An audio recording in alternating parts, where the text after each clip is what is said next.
Greetings, we are from Group 10 and discussing the OxyR gene as target mutation to adapt to oxidative stress. The research paper was in 2019 on Q1 journal, Molecular Biology and Evolution. Reactive oxygen species, or ROS level, in microbes can be elevated by endogenous ROS and exogenous factors. Microbes have ROS defense mechanisms to survive in various environmental conditions.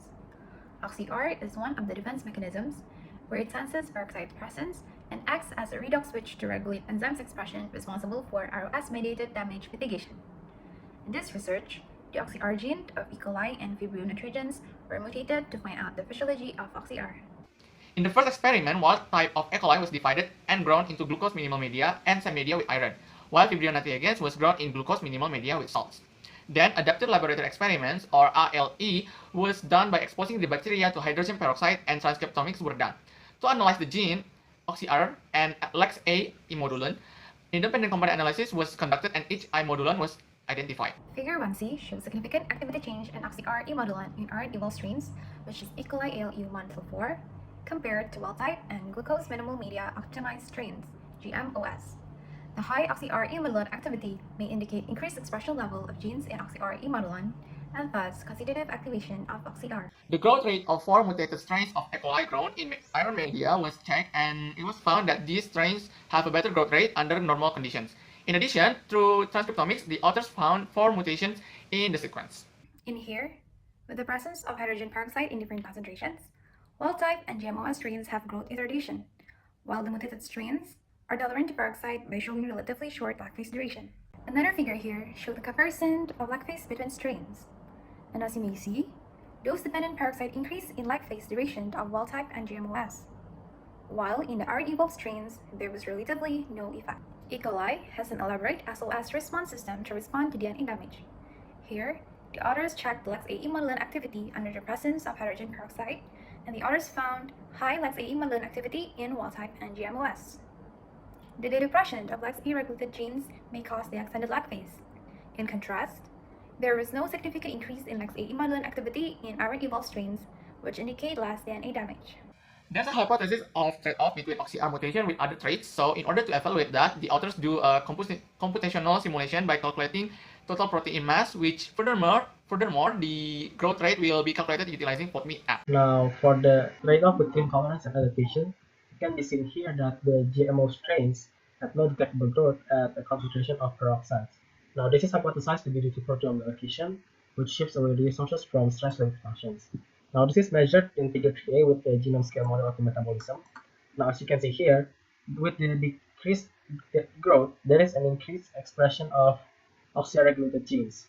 This is especially apparent with overwhelming associated genes such as peroxidase catalase, which are found in GMO strains, which explains their limited resources they have to activate peroxide stress tolerance, leading to their high sensitivity towards it. Now for figure 3b, it is the estimation of sensitivity comparison between the wild-type strains and the evolved strains of Vibrio nitrogens. Now as can be seen here, the wild-type strains are very sensitive to peroxide plus, with retarded growth even at low concentration of peroxide. However, the evolved strains are very tolerant, using very little growth in comparison to the wild-type strains, even as the concentration keeps rising. As such, it can be inferred that this result supports that proteome area reallocation creates a better defense against oxidative stress. Next, the authors looked for the protein structural changes in OxyR mutation. The protein was obtained from PDB. The point mutations were then predicted and then visualized. So the potential structural implications of OxyR mutations. In oxidizing and reducing environments, OxyR undergoes structural rearrangements. And in this case, reduction is significantly slower than the oxidation. And the oxidized form is the favorite form in mutants because it is the active form that will activate the catalase in cases of high oxidative stress.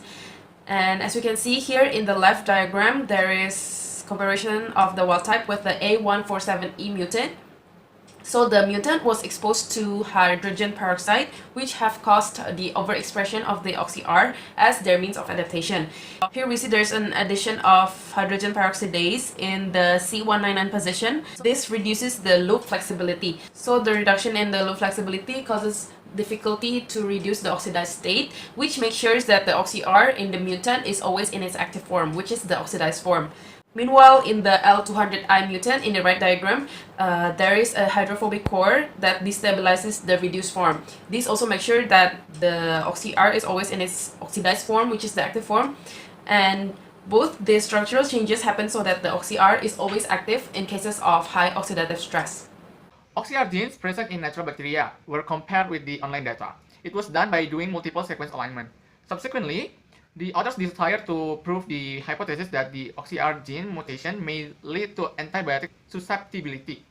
The mutation strains were exposed to amoxicillin, and the growth rate during life phase was compared. OxyR alleles in natural environment. So in natural environment, we know that the microbes are usually exposed to diverse stress conditions, and this means that they need to adapt to survive in these harsh conditions. And this study wanted to check if there's any mutations in the OxyR in wild-type E. coli that they isolated themselves. So here in table 1, they found out that mutations in OxyR resulted in either resistance or susceptibility to amoxicillin. So this contradictory result shows the need to further study why these differences could happen and if there's any relationships between the OxyR mutations with the susceptibility to amoxicillin.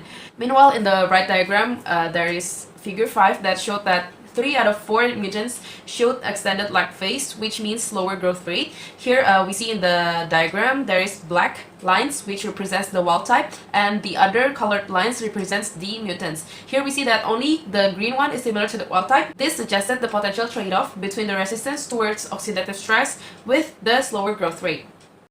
So as can be seen from the result of the experiment so far, OxyR mutations can have various effects. However, a more in-depth look at each step of the experiment can help to determine the significance of adaptive changes on the regulatory structure of microbes.